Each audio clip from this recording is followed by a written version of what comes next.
केवलं ज्ञानमूर्तिं द्वन्द्वातीतं गगनसदृशं तत्त्वमस्यादिलक्ष्यम् एकं नित्यं विमलमचलं सर्वदी साक्षिभूतं भावातीतं त्रिगुणरहितं सद्गुरुं तं Namami.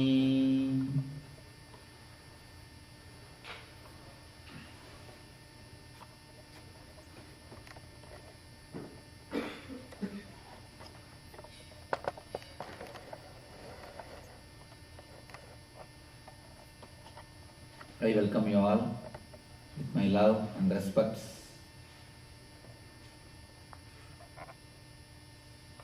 I am very happy to be again here amidst of you all.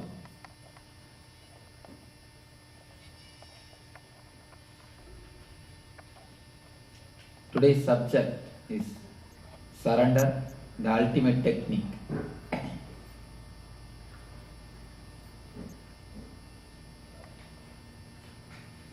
First, let us understand what is technique. What I mean by the word technique.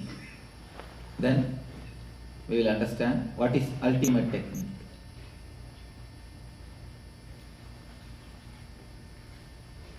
In all the culture, in all the religions, in all the spiritual tradition, one thing is accepted. The man has come down from his level. Man is not as he is supposed to be. In Christian tradition they say, in the time of Adam and Eve, we were pure, full of bliss, joy, ecstasy.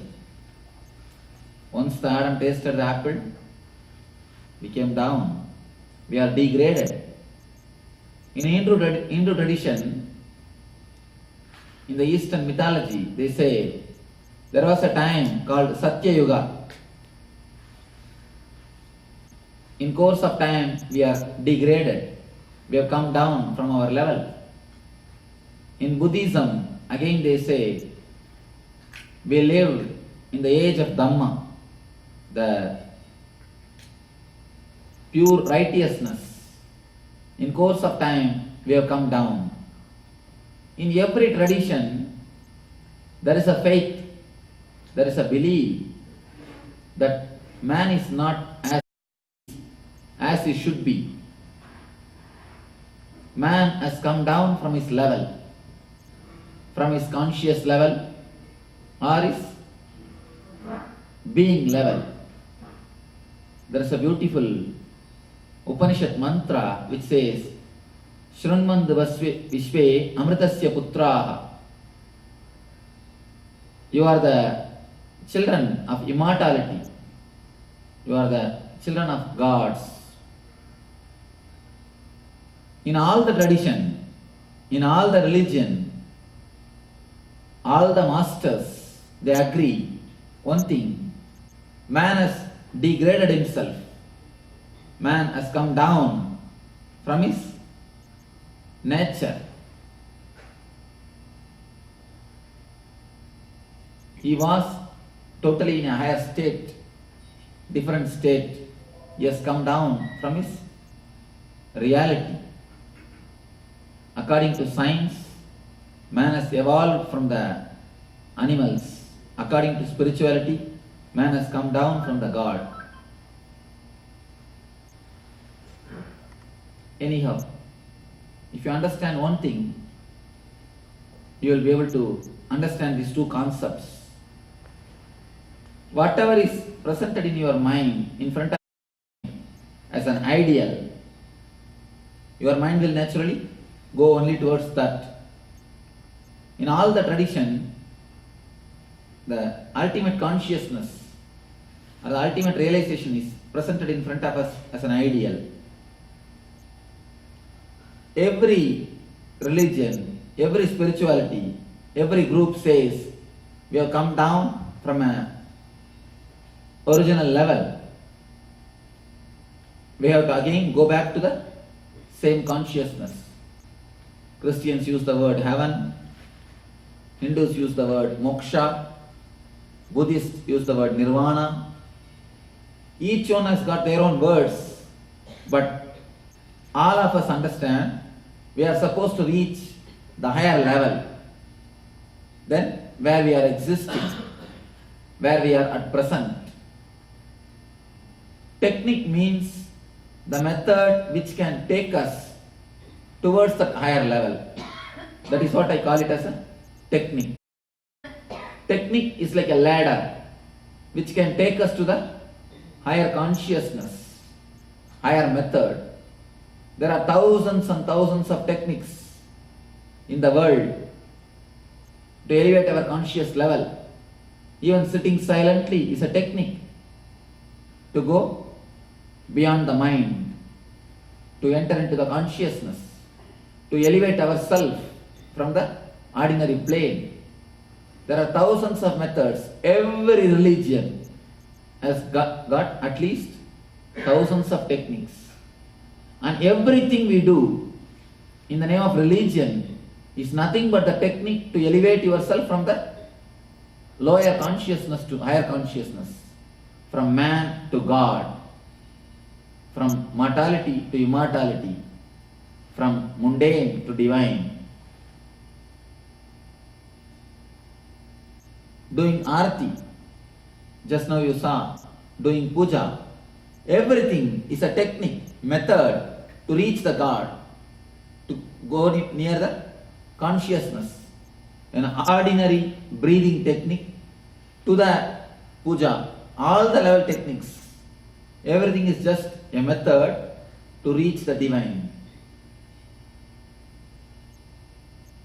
The way in which we travel, the way in which we move towards the consciousness, towards the spirituality is only called as a technique. There is a beautiful book called Bhagavad Gita from a great master, Sri Krishna. In that, about thousands of techniques, he is giving his teachings to his close friend Arjuna. About thousands and thousands of techniques, meditation techniques, and the method to evolve from the ordinary level to higher level, method to reach the higher consciousness, the method to reach the divine consciousness. He speaks about so many techniques, so many methods. Every chapter, every sloka is one technique, one method. After listening so many thousands of techniques, Arjuna is totally confused. He asks the master, "O Lord, after listening so many hundreds of techniques, after hearing about each and every method, I am more confused. Please tell me, what is the ultimate technique? What is the right technique?" Even in our ordinary life, we are totally confused because we listen so many methods, so many techniques. Every master gives his own technique as the best. Every religious leaders, they give their own techniques as the best. Every enlightened person gives their technique as the ultimate technique. There is a beautiful sloka. If two rishis says the same thing, be sure someone is fake. It's the truth. If two rishis says the same thing, be sure someone is fake. Because no two enlightened man can speak or can behave in the same way. Enlightenment means everyone flowers in their own way. It's a uniqueness. God never creates the same way. He creates only unique flowers. When a person becomes enlightened, he is totally unique on his own way. So each master give their method to the society, to the humanity. Each person present their technique. There are thousands and thousands of methods, thousands and thousands of techniques, thousands and thousands of ways to reach the divine. When Arjuna was confused, what is the method? What is the technique? I am listening so much from you, so many methods from you.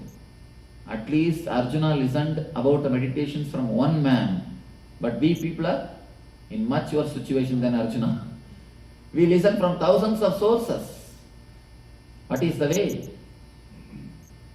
In earlier time, the meditation or spirituality was more or less like a seller's market. Now it is a buyer's market. In the early times it was seller's market. The masters used to decide. Now the disciples can decide. Which is the best way? Go to the website and click meditation. You will find at least 200 websites which will be giving you the techniques or the methods or the details. So the total is different. What to choose, what to do, what is the way, what is the method. And more than 90% of the people, seeing such a big confusion, they stop entering into the spirituality. In no other field so much of confusion, but only here. Why? What is the actual method? What is the way? The confused Arjuna is asking the Krishna, what is the way? Tell me the final way, final method, the ultimate technique. A beautiful one sloka or one word. Krishna says, I think this is the gist of the whole Gita. Gita is like an unabridged dictionary of the world philosophies. You can see the seed of all the philosophical trend in Gita. All the philosophies of the seeds, all the philosophies, the seed of all the traditions, the seed of all the spiritual techniques you can find in Gita. It's like an unabridged dictionary of the world philosophies. Krishna says very beautifully, it's the last technique, the ultimate technique. Leaving all the dharma or leaving all the confusions, just surrender to my feet. I'll take care and I'll give you the liberation. The beautiful sloka.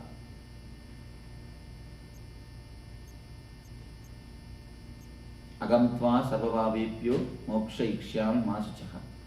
This is the last line. Let me try to recollect the first line.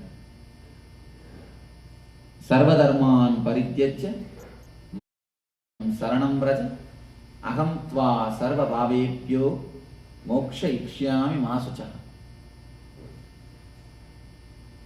I'll translate word by word. Leaving all the techniques, all the methods, all the route. Dharma means the method to live, the way of living. Leaving all the route, all the method, all the way to live. Drop everything. Don't bother about everything. Surrender everything at my feet. Sarva dharman parityajya. Not even a bit. Don't carry even a bit. Parityajya. Leave everything. Mam ekam saranam vraja. Just surrender your whole being to me. Agamtva sarvabhavebhyo moksha ikshyami masuchaha.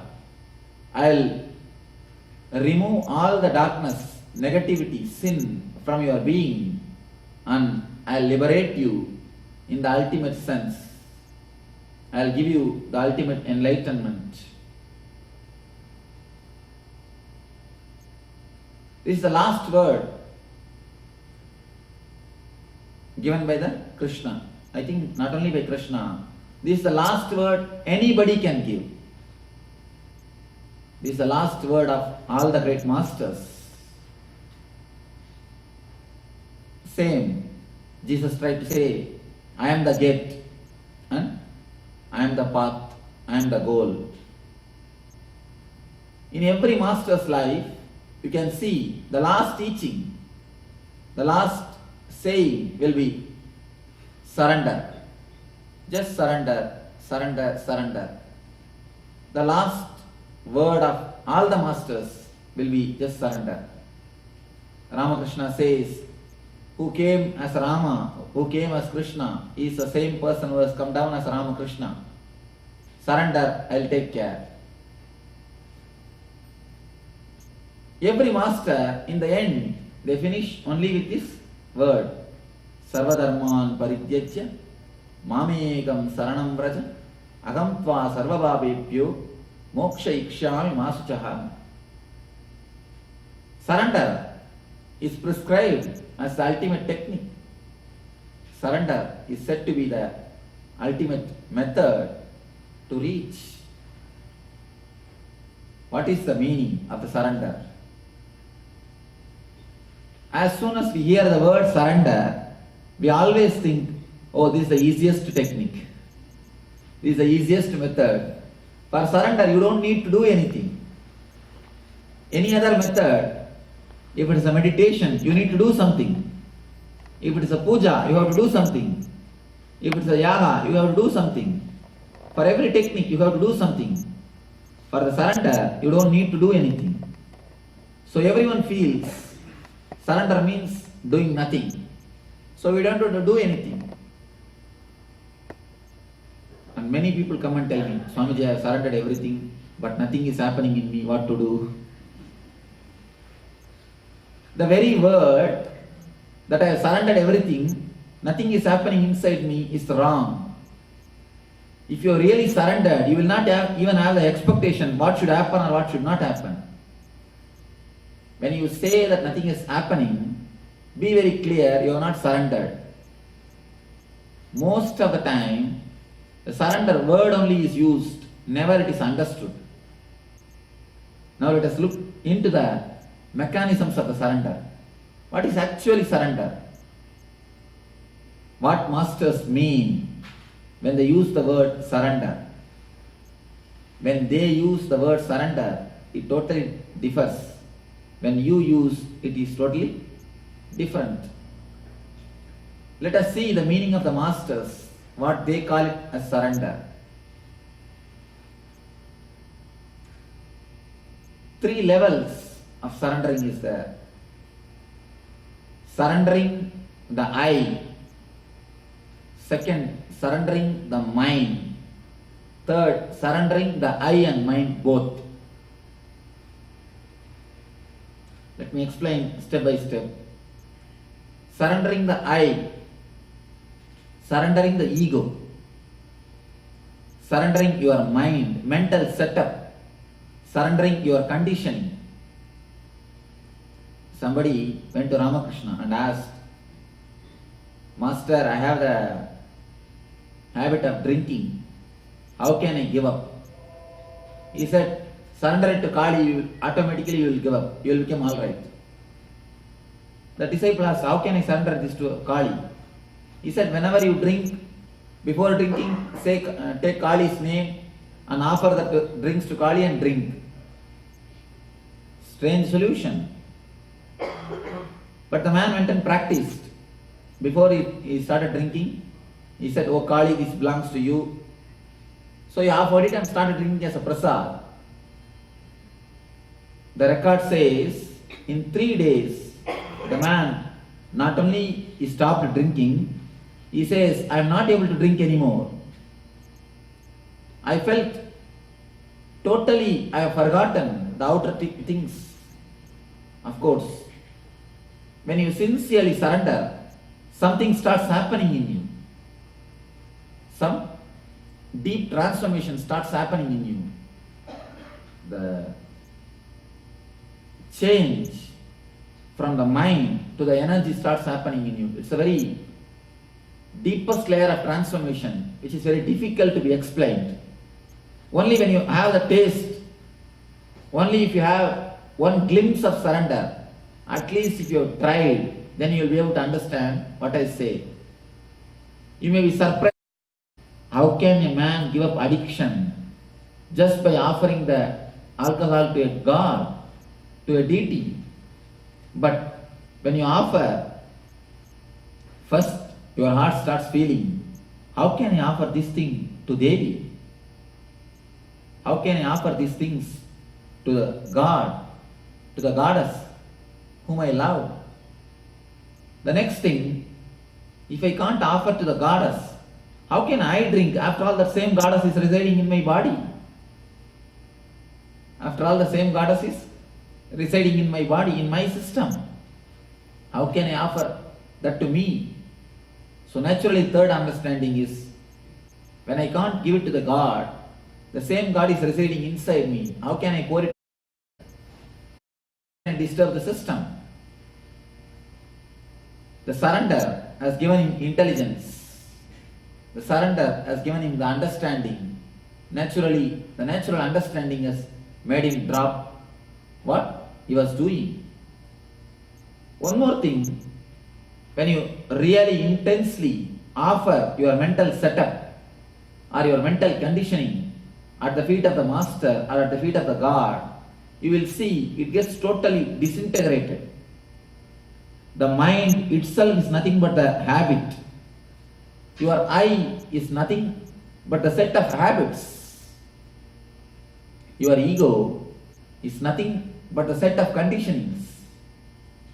When you offer that to your master's feet, when you surrender the I, you will see it totally gets disintegrated. A small explanation will make you understand.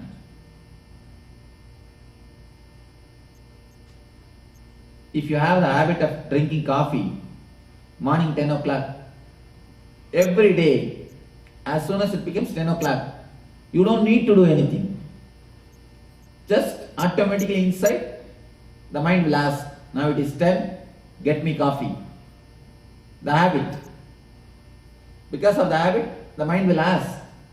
The same way, even your thoughts are nothing but conditioning. Even your moods are nothing but the conditioning. Even your mind is nothing but a record. Just like the habit. Just like the habit coffee. You have the habit of worrying. You have the habit of excited mood. You have the habit of responding to every situation. If you understand one thing, you will be able to understand. If somebody criticizes you, immediately you respond. You try to react. You get disturbed.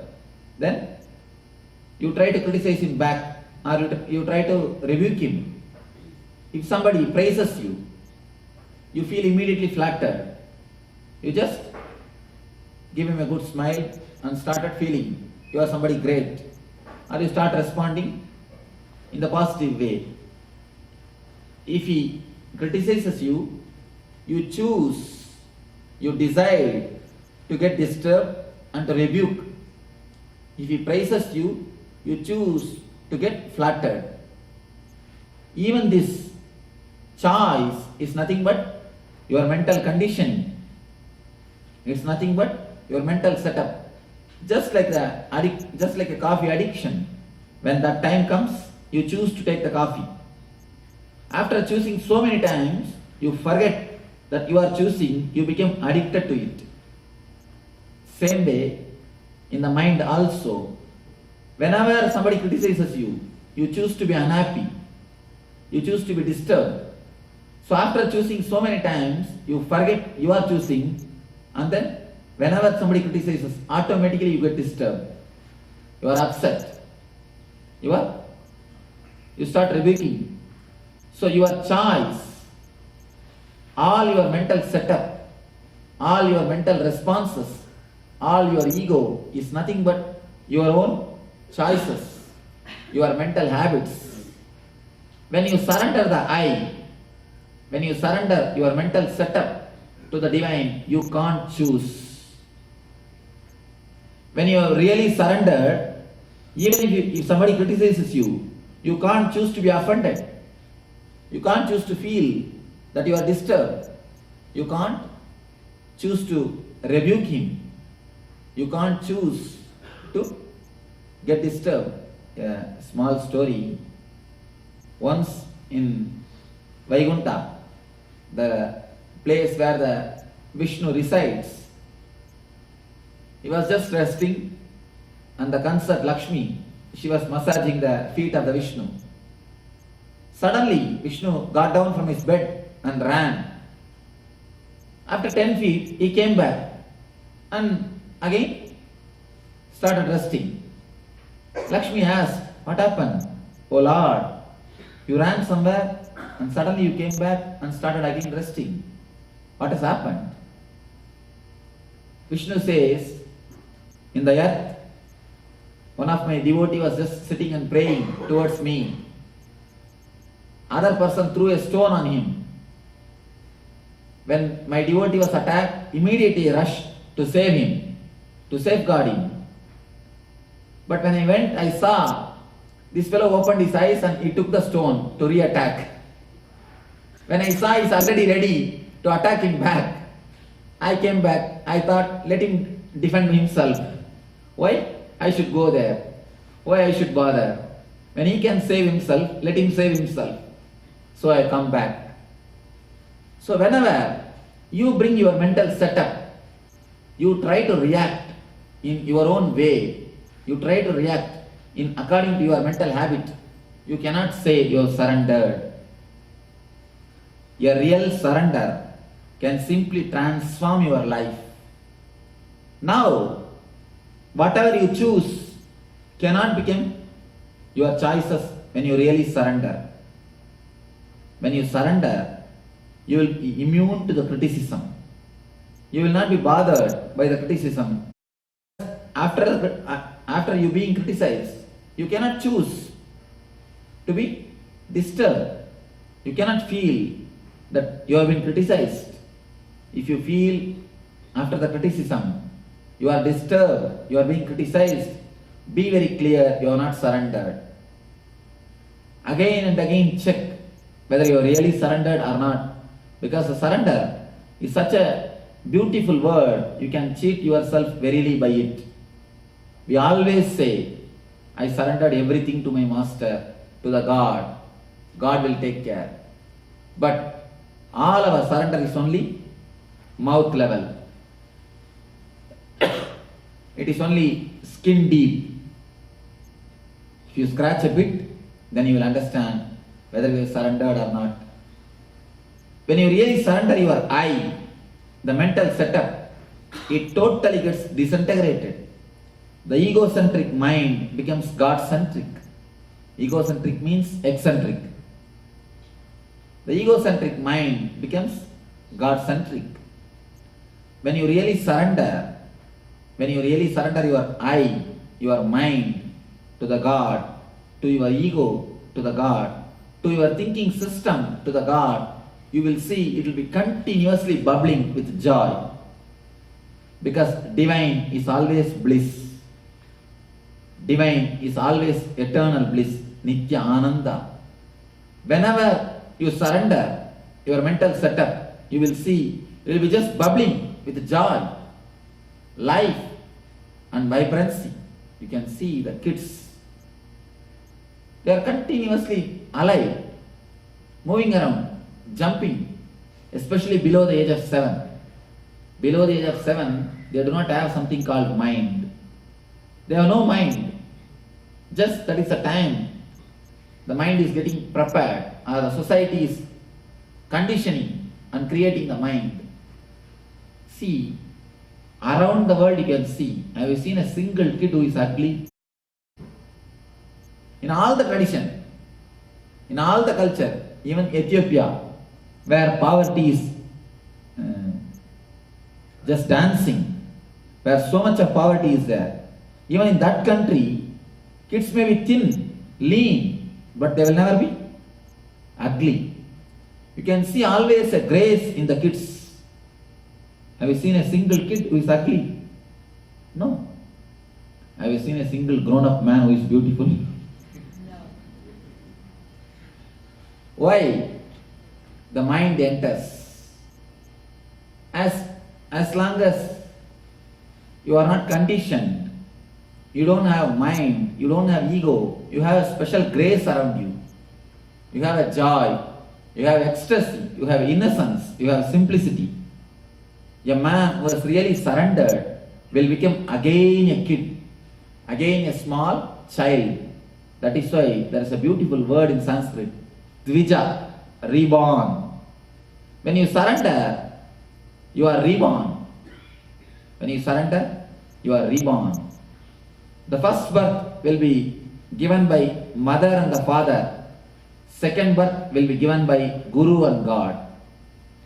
First birth will be by mother and father. Second birth will be by Guru and God.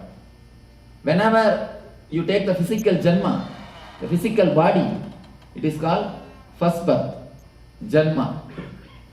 Whenever you surrender your ego at the feet of Guru or the God, you will have the next janma, the second birth. It is called Dvija. Enlightened persons are always called as Dvija, who has taken the second birth. Whenever you surrender the I, the mental setup, you reach the immense joy, immense ecstasy, immense pleasure. Joy, ecstasy, pleasure, there are different layers. Whenever the joy happens, because of sensory objects, it is called pleasure. Whenever the joy happens because of the nature, a hillock, seeing a beautiful hillock, seeing snow, seeing beautiful ocean, seeing beautiful forest, it is called joy. Whenever it happens for no reason, from your inner being, it is called bliss. Pleasure, joy, bliss. All the three will be continuously happening in you when you surrender your I, your ego. When you surrender your ego, even your mind will have a life, spontaneity. Now, for every moment you prepare to leave the tomorrow, you make a big plan, you make a big list.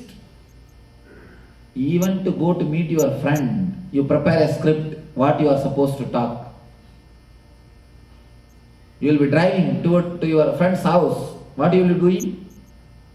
You will be mentally preparing what you should speak, how you should present yourself.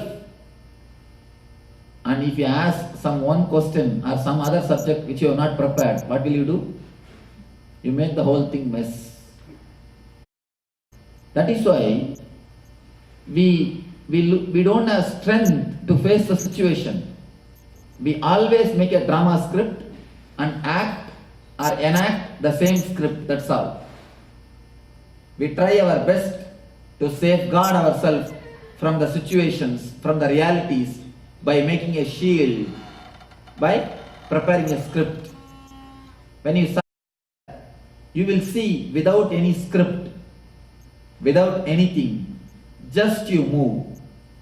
Whenever you move just like that, whenever you move just in a simple way, you will see the tremendous courage and the trust works through you. A small story. Once a rat has entered into a king's palace. When the king was sleeping, suddenly by mistake the rat has jumped on the king's face. The king was terribly shocked and started shouting. But somehow the rat has escaped.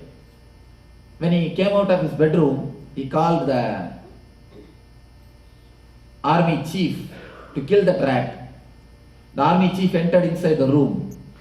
Again, as a coincidence, the rat has jumped on the face of the army chief. Army chief ran away, shouting, "Oh, it is too big, it is too big." And he came out of the room. He spread the news. There is a big rat inside the king's room, which is terrible. Nobody can do anything, and moreover, now he has to save his face. So he started exaggerating the power of the rat. News spread all over the country. There is a rat which can never be killed. Then the palace security, they called the palace cat to kill the rat. They already informed the palace cat, the king could not do anything and the army chief couldn't do anything. The palace cat was brainwashed. So when the cat entered the room itself, it was having terrible fear. So slowly when it entered, again the rat jumped on the face of the cat. Cat was totally shocked, frightened and ran away. He came back. When he came back, to save his face, he has to tell some more stories. He started telling, no, it is not an ordinary rat. It's a almost double size than me. It started telling all stories just to save his face. Any of news spread like this? Finally, almost the whole country is frightened, afraid of that rat. King declared, anybody who kills that rat will be given a big prize, award. The news is spread all over the country. Finally, one farmer, a man who does the agriculture, he asked his cat, can you try, if you kill that rat, at least you will have one day food. I have nothing to feed you. Why don't you try? The cat said, all right, why not? Let us go. The agriculture took the farmer took the cat, went to the palace, but all the cats have warned this cat, don't try. Even the palace cat could not do anything. The palace cat has got lot of training in hunting the rats. Even with all the training, with all the methods, techniques, it could not do anything. So don't go and try. But anyway, this cat told, let me see what is there. This cat entered the room, simply went, killed the rat, came out. So there was a big function to celebrate, to give award to this cat. Somebody asked, how did you manage? How did you kill? Even king could not do anything. Army chief couldn't do anything. The palace cat could not do anything. How did you manage? The rat very clearly replied, what? I managed. No, I am a cat. I can verily kill the rat. Over. One word. I am a cat. My nature is to kill the rat. There is nothing in between. It is our mind which makes everything big. A simple one word, if you understand this one word, I am a cat, my nature is to kill the rat. There is nothing. What is there? It is very nature. But the cat has understood and respected its nature. The very nature it can do, it can achieve. But what we do? Even to face a friend, we need a script. We don't trust our nature. We don't believe we are beings, we can achieve something. We need everything. For everything we need a script. Only with the script we try to act. We never feel, we never trust our nature. We never feel confident to achieve something, to do something. The cat simply said, I am a cat. I can verily kill the rat. There is nothing special is necessary. There is no need for any technique. There is no need for any training. My very nature is to kill the rat. That is more than sufficient.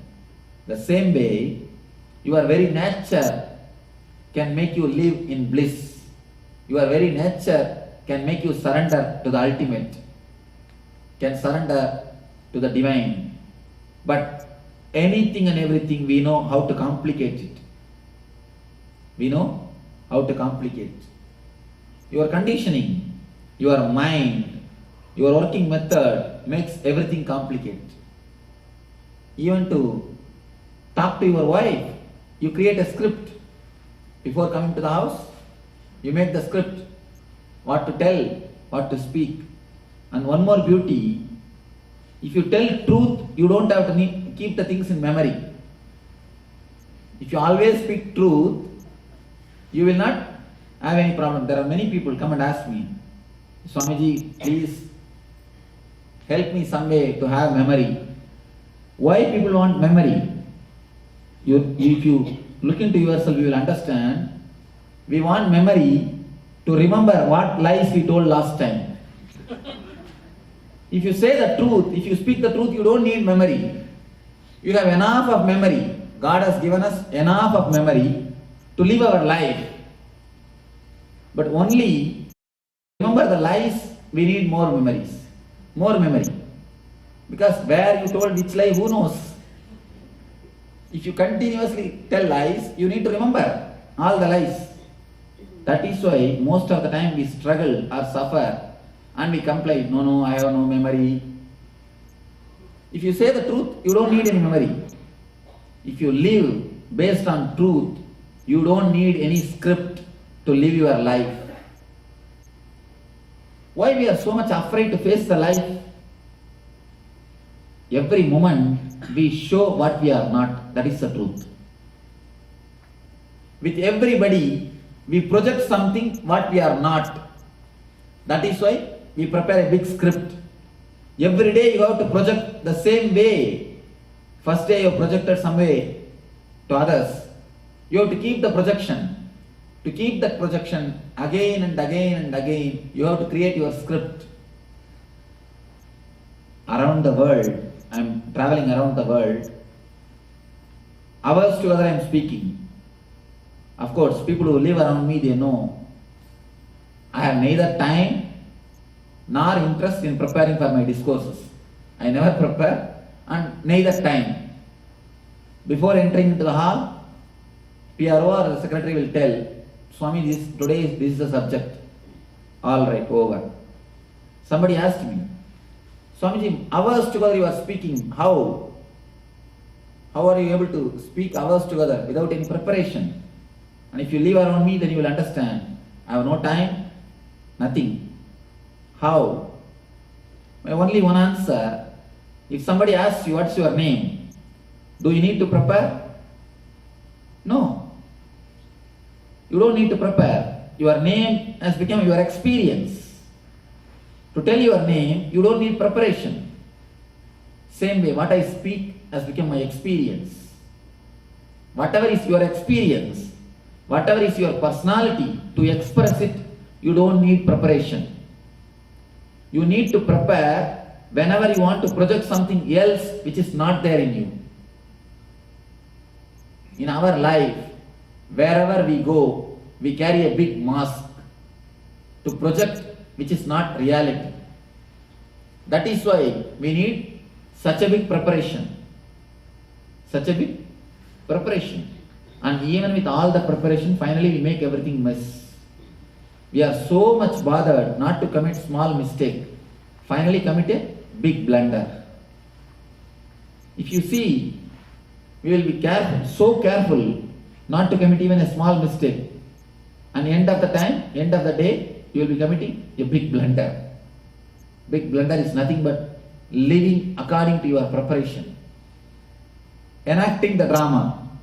Whenever you prepare the script and go on enact, you will see, you will be only reliving, never really living. You will not live the moment. You will not live the reality. You will not live the life. You will be repeating what you have prepared. You will be reacting. You will be enacting your script. When you really surrender the I, the ego, you will surrender the mind which continuously prepares script for your life. You will have tremendous spontaneity, courage, trust to trust your intelligence. Live the life as it is. Live the life as it comes. Accept and welcome the life as it flows into your living, into your life. There is a beautiful verse in the Gita. Ananyas chintayanto mamye jana paryupasade desham nityabhiyuktana yogakshemam vahamyaham. If you just continuously merge in me, merge in the divine, all your needs and all your necessities, there are two things, yoga and shema. Bringing them to you and taking care of them with you is my responsibility. Divine says, Gita says, Krishna gives an assurance, I will manage both. How can this be? We may think, how can this be? Just by surrendering to Him, how can He take care of all our needs? When He says, I will take care, it means He will activate, He will let you have the intelligence and the courage to have everything, to live everything. Now, whatever you may have acquired, you may have all comforts, but you do not know how to live. Because you continuously live according to your script, not directly relating with the reality. Only when you surrender, you know how to live with the reality. You start living with the reality. Only then, whatever you have, even your physical pleasure, physical comforts, you will be able to enjoy only when you drop your mind. If you have your mind, anything, every situation, you have a script for it. You react only according to that.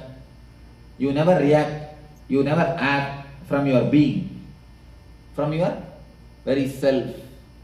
Only when you drop the mental setup which is already prepared, which is already created by the social conditioning, you will see the growth happens in you. Growth is never evolution. By evolution, how long it can happen? No, only by revolution. Evolution means slowly growing. Revolution means just surrendering. When you surrender, revolution happens in you. When you try to grow by yourself, only evolution can happen. In the process of evolution, it took 5,000 years for a chimpanzee to become a man. For a monkey to become a man, it took 5,000 years. If the same way if you grow, it is going to take another 5,000 years for man to become God. Who knows whether it is a 5,000 or 50,000? No. We cannot wait so long. So, never evolution, always revolution. Surrender your whole being. You will see the revolution starts happening in your being. Surrendering I, surrendering the mental setup, totally changes your being. It shifts you from the thinking to the energy, from mind to no mind, from mithya to nitya. Next, surrendering the mind. Here comes a big trouble. Mind means possessiveness, the things which we possess. Even we can surrender the mind, but never the possessions. We always think first is the ego, next is possessions. There is a saying in Tantra which says your ego itself is based on possessions only. It's a strange thing, but I myself analyze with the energy. It is true. Your ego is nothing but the byproduct of your possessions, of your mind. Whatever you think as yours, whatever you think as mine, from the possessiveness only, your mind itself originates. If you look little deep, you will be able to understand all your idea about mind only creates the idea about I. Even your mind is nothing but your possession. Even your body is nothing but your possession. So whatever you think as yours, if you think this is mine, that is mine, that is mine, that is mine, from that root only the ego starts growing. If ego is a tree, root is mine. If ego, the tree is I, mine. From the root mine only, the I, the ego starts growing. That is why if your wealth is growing, if your mind is growing, if your possessions are growing, you feel you are expanded. You have become solid. You become somebody. You have become free. But we forget to understand, by the expansion of the comforts, by the expansion of the outer things, by the expansion of the mind, by the expansion of the possessions, you have the freedom. It's not that you don't have freedom. You have the freedom. But you have the freedom to choose only your sufferings, not to choose between joy or the suffering. You have freedom. Of course, if you have more money, you can have a better car. You can have a better house. You can have a better accommodation facility. You can have better things. You can have better things. You have more choices. But choices between suffering and suffering, never between suffering and joy. If you want to have the choice between suffering and joy, it is always only by dropping the mind and I, never by possessing the mind. Till you have the idea of possessiveness, even if you are enjoying the underneath the enjoyment, underneath the joy, you will have always a deep fear. When it will be lost, you don't know. The possession, the very possessiveness, the very feeling that it is mine will not let you enjoy. You can always see. The very feeling it is mine will not let you enjoy, because you will have the fear. When it will be lost, you don't know. The fear of losing it will not let you enjoy. I have always seen the man who does not have possessiveness enjoys the same object more deeply, because he will not have the fear when he will lose it. The person who continuously possesses it, person who feels possessiveness, who feels it is mine, mine, mine, I have always seen he will be only having, never enjoying. There's two devatas, two ideologies in Hinduism. One is called Kubera, another one is called Lakshmi. Kubera means the man who possesses never enjoys. Lakshmi means the person who enjoys. Wealth has got two aspects. Wealth with possessiveness. Wealth without possessiveness. Wealth with possessiveness, the Kubera. Kubera is called Yaksha. Yaksha means the man who has got but who never enjoys. He feels so satisfied in possessiveness, he never enjoys. If you see the old grandmothers, the traditional system, you can see them. They will have everything, but they will never enjoy. I myself have seen in the villages, Indian villages, one old lady, she lived some few houses next to the place where I am born and brought up. Early morning she used to always call me and tell me, please get me some tobacco leaves. I will ask her, give money, let me go and get it. I was a small boy. She used to, no, take from your father. Anyhow, my father used to give, and I used to bring the tobacco leaves and give it to her. I used to think that she is very poor lady. So she don't have money. So I used to bring and give tobacco leaf for her. Suddenly one day she died. She passed away. When she died, and before her death, in her house there used to be a big well. such a big well, even if the whole city, all the wells have become dry, her well will never become dry. It's a very big well. She is so possessive, she will never allow anybody to take water from that well. She will never allow anybody to take water from that well.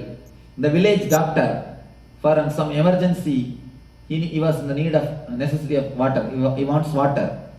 He went and asked her. She did not allow the village doctor to take the water. But at the time of death, only the doctor that same doctor has to attend her. That time he asked, "You didn't give water, but can you carry that water now?" Nothing. Even at that time, she didn't feel that she has done some mistake. Even at that time, she didn't feel that her possessiveness is something wrong. Anyhow, she died. After her death, when the dead body was removed, a box was removed from under her bed, filled with jewelry and money.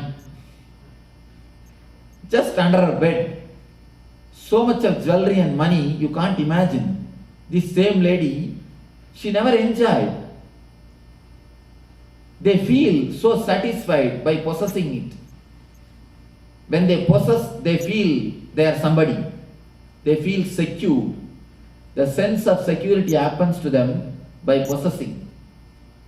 The people who are like Kubera, Yakshas, they possess but never enjoy. The idea of possessiveness will never let you enjoy the life. You feel secure only if the things are there. You can see the man who possesses, he will be continuously counting the money. He will feel more energetic by counting, not by spending. Just again and again he will count. And after counting, again he will wind up, keep it under the pillow. Keep it under the bed itself. The possessiveness, he will never enjoy. The person who lives with a possessive of Kubera. There is another one thing, Lakshmi. Richness is Kubera, wealthy is Lakshmi. Richness means you will have, but you will never enjoy. It is a Kubera. Wealthy means you will have, not only you will have, you will tremendously live. Lakshmi is called abundance. It will be there, the wealth will be there, but possessiveness will not. You will not have the possessiveness. You will not have the sense, mine, mine, mine. That will not be there. When that is not there, only then you can really enjoy. You can really live the life. That is why always represented by Lakshmi, never by Kubera. Never by Kubera. Whether you are a Lakshmi or a Kubera, only you have to decide. If you surrender your possessiveness, the feeling of mind, you will be continuously joyful, ecstatic, enjoying. If you have that, whatever wealth you may have, you will have only the fear. When it will be lost, you don't know. We work to increase the height of our bed. We forget to increase the depth of our sleep. If you have the possessiveness on your bed, you will never be able to sleep because you will have the fear when the thief will come and take away, when it will be lost from you, when you will lose, who knows, the underground fear, the fear which is underneath in your mind will never let you relax, will never let you enjoy. If you have the possessiveness on your bed, you will never be let sleep. You will never be able to enjoy the relaxed mood. Whenever you drop or you come out of the possessiveness, whenever you are relaxed from the feeling of the mind, only then you will be able to live even the comforts, even the joyful life. Whenever you surrender the I to the existence, understand this one word. Never think because of you world is running, in spite of you it is running. That's the only thing. 50 years ago none of you were here. World was not running. It was perfectly running. 50 years after, none of us are going to be here. Do you think world is going to stop? No. But we always think whole world is running only on our head. There is a proverb, an old traditional proverb in India. The cat will think if it closes its eyes, the whole world will become dark. Cat has got an imagination. If he closes his eyes, the whole world becomes dark. That's why you can always see when the cat sneaks inside the house and tries to steal something, it will close his eyes. When the cat tries to drink the milk, it will close his eyes. It will have the imagination. The whole world is become dark. So when you think the whole world is running because of you, you are just like that same cat. You think if you close your eyes, whole world will be stopped. Never. It is never because of us. It is in spite of us. A small story.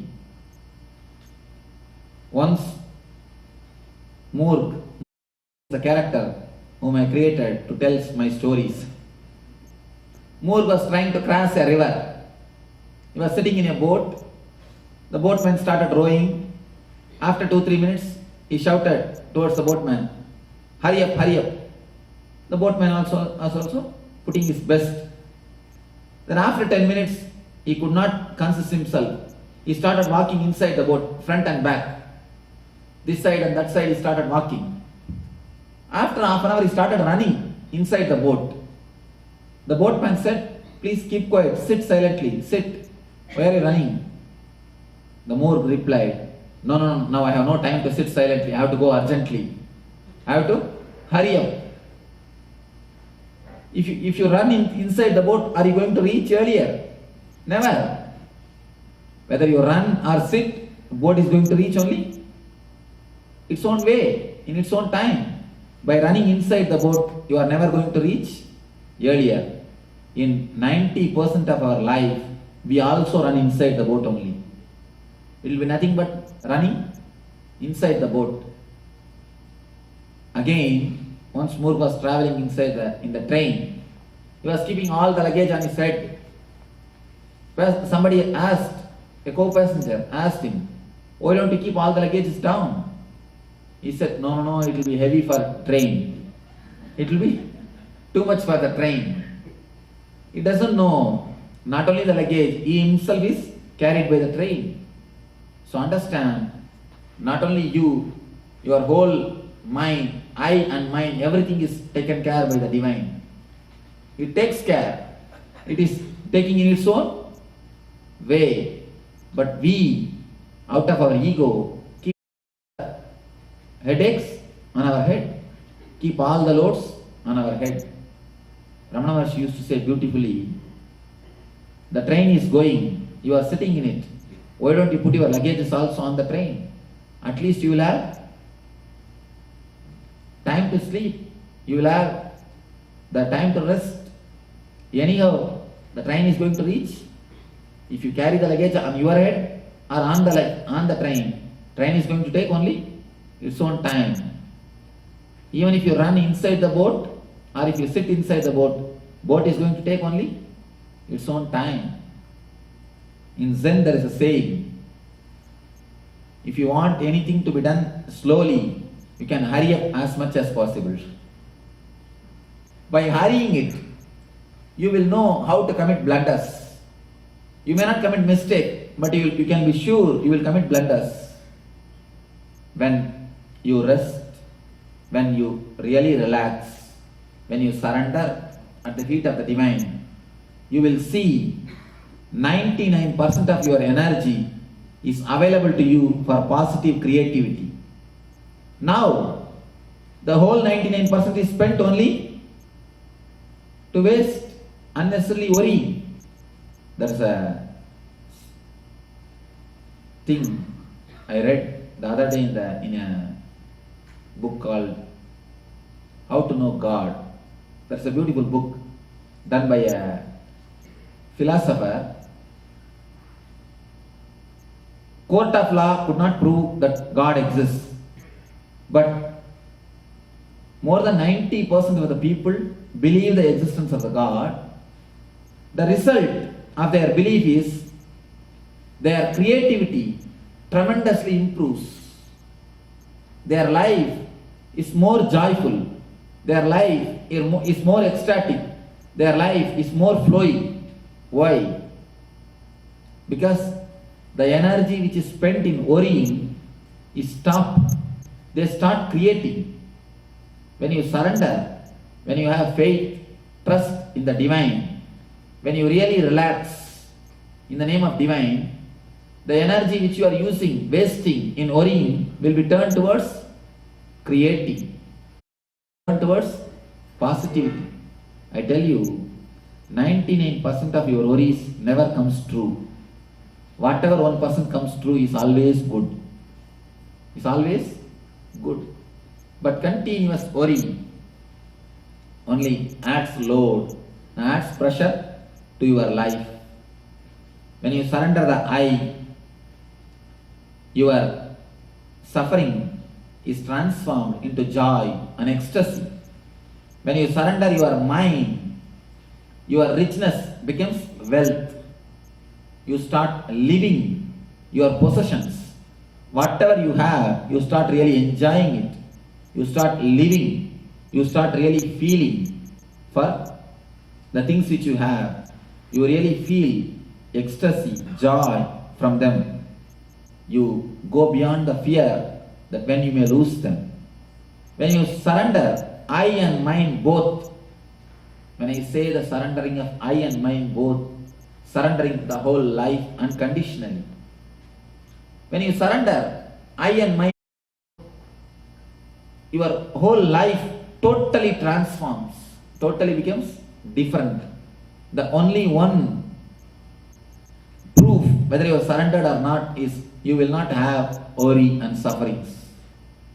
If you are really surrendered, you will not have worry and sufferings. I tell you, to whom you surrender is immaterial. Don't bother. All this time I was speaking about surrender, I never spoke to whom. There is no need to whom you are surrendering. It's not at all considered. Whether you surrender to God, whether you surrender to Guru, whether you surrender to Shiva, whether you surrender to Krishna is not at all important. It has nothing to do with to whom you surrender. The very surrender has power to transform you. A small story. Once a man decided that he is going to surrender to God, to surrender to a master. But where to get the master? If he is a modern man, he would have immediately gone to the website to find how many masters are available. Of course, in olden days there is no website. So where he will go? He went to the forest and he decided, I will sit in this road. Anybody who comes in this road first, he is my Guru. I am going to surrender myself to him. He decided. Unfortunately, one thief was running towards that road, towards that forest. He jumped and caught hold of the feet of the thief and started shouting, "Oh Guru, oh Master, you have come here to save me. You are my God, I surrender my everything to you. Please take care of me." That fellow, just now he is running from the palace. He thought that some police has caught him.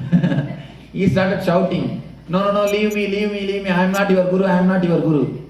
This man says, no, I know you are the God, you have come down to save me, please don't say like that, please somehow save me. You are my God, I surrender myself to you. The thief thought, what can be done? What type of situation it is? I am caught.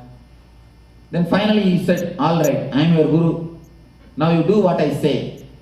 Sit, close your eyes, don't open your eyes till I say. Then the man said, perfectly all right. He sat, closed his eyes, sat silently. The thief thought, oh, this is the right time, he ran away. Escaped. The man who sat is sitting. One day over. Again, next day is also over.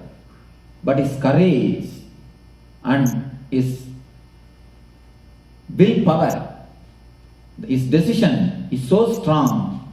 I know till my Guru comes, I will not open the eyes. This is a story from a Purana. It has got a beautiful meaning in it. You understand the meaning. Then Shiva appears in front of him. He gives darshan. Oh, my son, I am really pleased by your surrender. Just to respond to your surrender, to your devotion, I have come down. Please open your eyes and ask whatever you want. The man said, no, you are not my Guru. My Guru is that man who has told me to sit and close my eyes. Only when he comes, I can open my eyes. I cannot open my eyes until he comes. Shiva said, hey, I am God, I have come down. You don't know he is a thief. I am God, I have come down out of compassion to you. Your sincerity, open your eyes. He said, no, whether he is a thief or God, that I don't know. I surrendered myself to him. You bring him. Then Shiva has to take his form. When Shiva took that form of the thief and told in the thief's voice, then only the man opened his eyes. Then the story goes, Shiva blessed him with a spiritual grace and everything else. The story has got a beautiful meaning, a concept. To whom you surrender, you don't have to bother. Nothing is bothered. You don't bother about to whom you are surrendering. The very surrender will do miracle. The very surrender has got the energy. The very surrender has got the capacity to transform you. Don't bother to which form you are surrendering, to which name you are surrendering. Nothing is required. A story from Ramakrishna's life. There used to be a Pandit who lived in the bank of Yamuna, in the river bank. Every day morning he should be supplied milk. One day, the milkmaid, she came late, the person who brings the milk. So the Pandit asked, what? You didn't bring milk, it is so late. I will do my regular routine if you bring like this. The maid said, no. There is a big flood in the river. That's why I am not able to make in time. The man very casually commented, what river? What flood? People cross even the ocean of samsara by taking the name of Krishna. Can't you cross this small river? Even the ocean of samsara can be crossed by taking the Krishna's name. Can't you cross the small river? The maid thought, oh, okay. She understood. She's an innocent lady. Nothing much intellectual or nothing much logical. Next day, she came in time. Every day she started coming in time. After a week, the Pandit asked, how you are coming in time? How? The flood has gone. All right or what? She said, what? No. Flood is coming every day. Flood is there. Water is there. But you only taught me how to come now. You told that by taking Krishna's name, you can walk on the river. You can cross the ocean. You can cross the river. That's what I am doing. The Pandit got surprised. First he was not able to believe. He said, how can this be? Come and show me. The milkmaid, she took the Pandit to the river and she said, Krishna, Krishna, Krishna. She started walking on the river. The Pandit, he thought, when she can do, why not me? Let me try. He went near the river and he is telling Krishna, Krishna, Krishna and started lifting the cloth. His mouth is saying Krishna, Krishna, but he started lifting the cloth and then he fell in the river, was taken away. The story says, from the story you can learn one thing, you don't have to bother from whom you are learning or to whom you are surrendering. The lady, you can see the innocent lady. She was surrendering to the idea given by the Pandit, but she has mastered it. From the person from whom you are learning or to the person whom you are surrendering is nothing to be bothered, or you don't have to bother about to whom you are surrendering, to whom you are offering. The very offering, the very surrendering has got the tremendous power to transform you. There is no need to worry about what is after, what is the side effect, what is the next effect of the surrender. Most of the time, we have, before surrendering itself, we calculate logically. After surrender, what will I do this? What will happen to that? What will happen to this? Can you logically calculate after surrender what will happen? Never.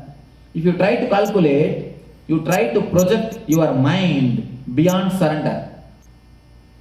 If you know what will happen after death, then only you can know what will happen after surrender. Because surrender and death are one and the same. When you surrender, psychologically you die. You are reborn. Can you say what will happen after your death? No. Same way, you can never imagine, visualize what will happen after surrender. If you are imagining, if you are visualizing, be very clear, you are not surrendered.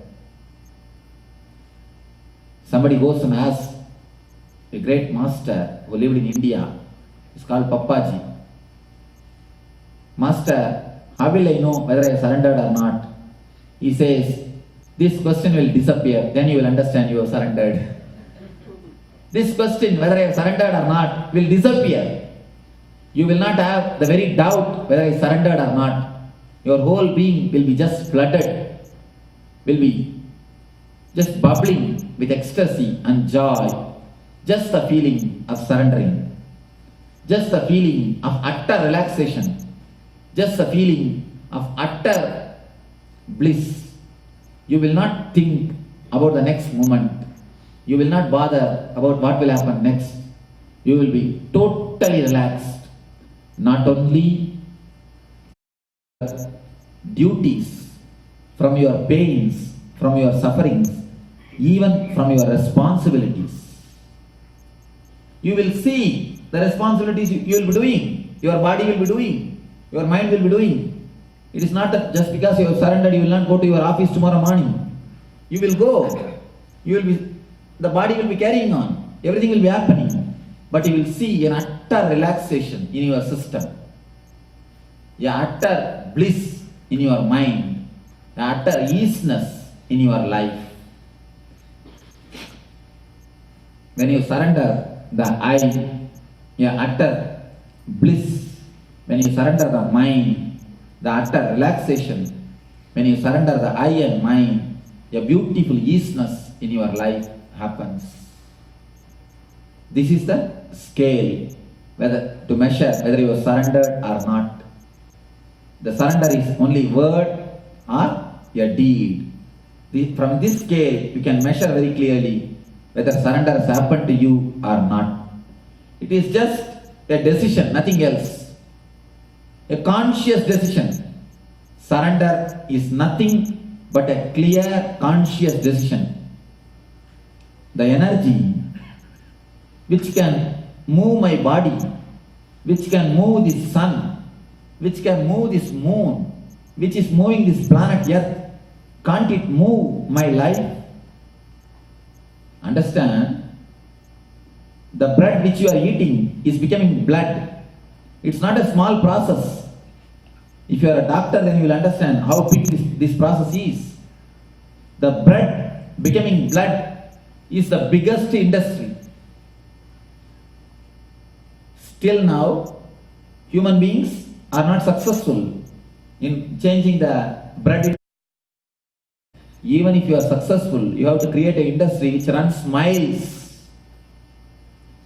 You have to create an industry which runs miles. But such a big process is happening inside your system. 6 feet height, in such a small system, such a big process is happening.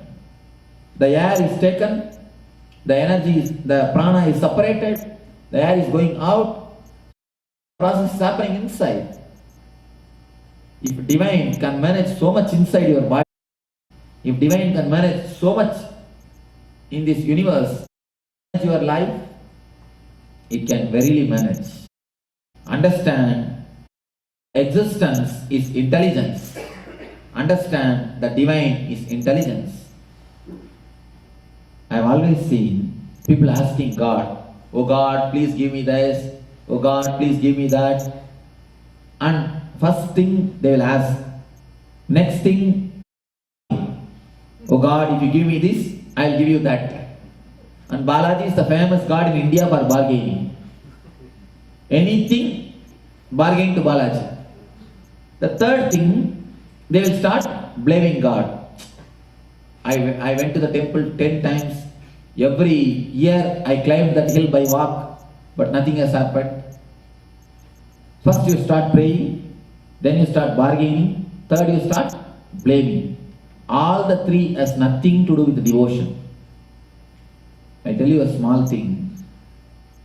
Why you pray? You think God has got capacity to give. God has got Shakti to give. When you pray, you ask, for example, oh God, give me $1 million. You know, God has got Shakti to give. That is why you ask, otherwise you won't ask. But when you insist, oh God, give me now itself means you believe that He has got Shakti, but you don't believe He has got Buddhi when to give. Most of our prayers, that is what it means. We believe He has got Shakti, but we don't believe He has got Buddhi. Many people come and ask me, Swamiji, why not God give now itself this, now itself that? I ask them, do you believe He has got Shakti to give? Yes, Swamiji, I believe. But you don't believe He has got Buddhi to give, am I right? They say yes. Because we don't believe that He has got Buddhi to give. We believe He is energy, but we don't believe He has got intelligence. That is what all our prayer means.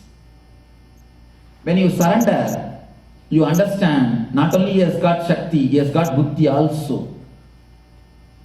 In every moment, something will be taught to you. When you surrender, you will not have anything called pain. You will have only something called lesson. There is a great lady who is devoted to Krishna. In her prayers, there is one beautiful verse. Oh God, let sufferings come from all the sides to me, to give the understanding, to give the experience that you are teaching through the sufferings. Every suffering is nothing but the teacher. I tell you 100%, every suffering is nothing but a teacher who has come to give you some more intelligence, some more understanding, to open one more dimension in your life. But we never receive anything with an open mind or welcoming sensation, welcoming sense. We don't receive it with a welcoming sense. When you surrender, you accept, you welcome everything with a welcoming mood. Whenever you receive your pain, your sufferings, your miseries with a welcoming mood, I tell you, they will become teachers. They will become masters. In one Upanishad, death, the Yama, the master of death, is called as a guru. Death is the greatest suffering. The greatest suffering, it will be a suffering for you.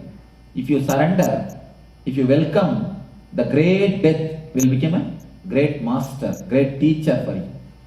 Anything in your life, when you welcome with a surrender mood, it will just change its quality. It will just change its quality. Whenever you resist, anything will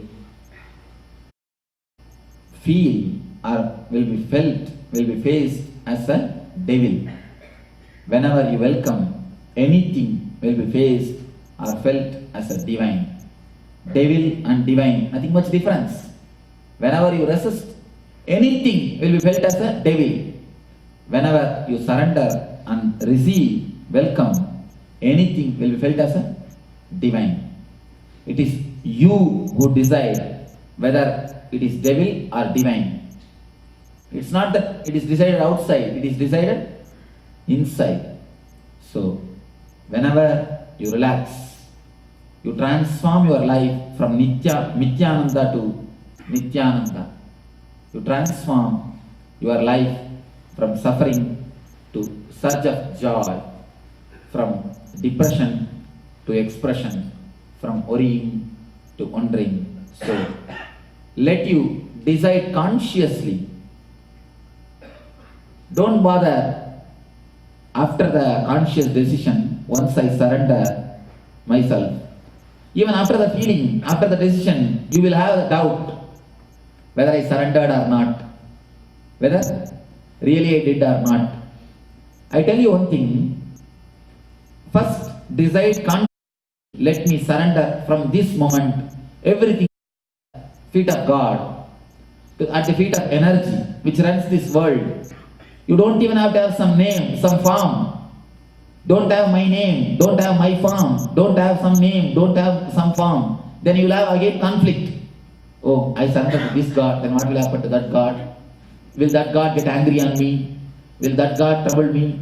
Don't worry. Just surrender to the divine energy which runs the whole world. Then, under the title, everybody comes under the title. Just surrender the energy, to the God, to the divine which runs this whole world, this whole universe. Let it run my life. And then, after that, naturally you will have a doubt whether I did or not. Then you say, even this doubt is a gift by the divine, same divine which is running the world. This doubt is also given by him. The intelligence to surrender and to doubt my surrender, both are his gift. Let me offer my doubt also, let him take care. Offer your doubt also, then you will see the transformation starts happening. As you are. Don't think, I'll just change myself and then surrender. No. You can never do that. Surrender as you are. Consciously, totally. Whatever is in your hand, whatever mind is in your hand, whatever possession is in your hand, surrender deeply. You will see your whole being will be flooded with a new feeling, new life, new energy, new bliss. So let you surrender at the feet of the divine. Let you enter, be in the divine energy, divine consciousness. Let this surrender happen to you. Let you be in, become eternal bliss, Nithyananda. Thank you.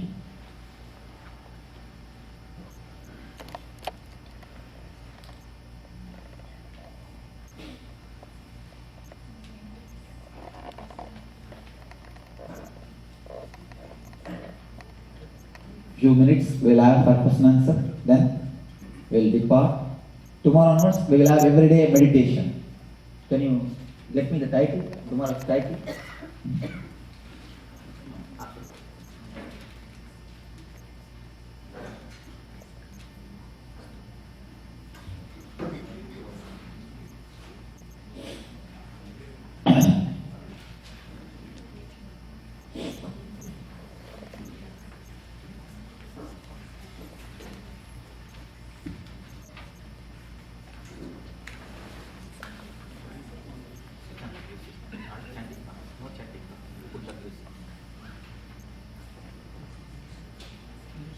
Tomorrow's subject is from worrying to wondering. So tomorrow evening same 7 o'clock we will have a satsang. Because today we are little late. We are not able to have the meditation. Tomorrow we will have a discourse, question answer, then meditation, then healing. Now we will spend few minutes. If you have any questions, you can ask. Then we will go for healing.